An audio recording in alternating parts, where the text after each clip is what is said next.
Et moi, je connais tous les hivers à Paris, les lits de réanimation sont totalement saturés. Nous transférons des patients à Orléans, à Chartres, tous les hivers. En temps normal déjà. En temps normal. Avant la période Covid, on n'en parlait jamais. Avant la période bien sûr, Covid. on n'en parle pas. Alors que nous, on en parle tous les jours. On demande des lits supplémentaires.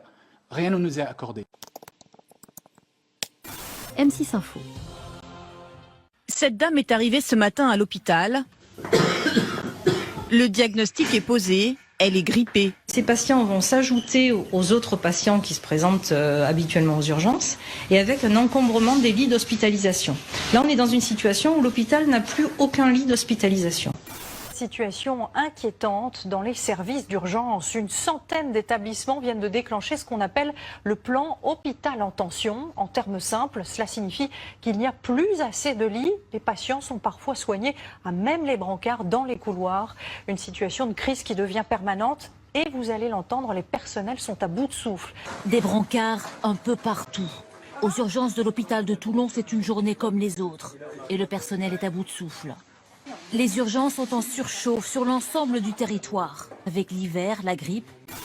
Dans cet hôpital de région parisienne, les malades de la grippe affluent. L'hôpital est surchargé. On est actuellement en état de saturation d'hospitalisation.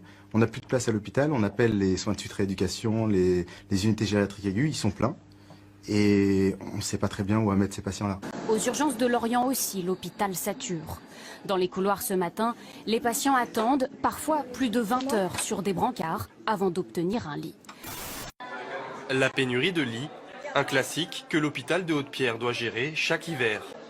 Quand il n'y a plus de lits, on fait au mieux, on a recours un petit peu aux cliniques aux alentours, aux hôpitaux. Il y en a certains qu'on peut gérer aussi en ambulatoire. Et sinon, le cas échéant, il y a des gens qui passent la nuit sur des brancards parce qu'on n'a pas le choix. Le corps médical, lui aussi, est débordé.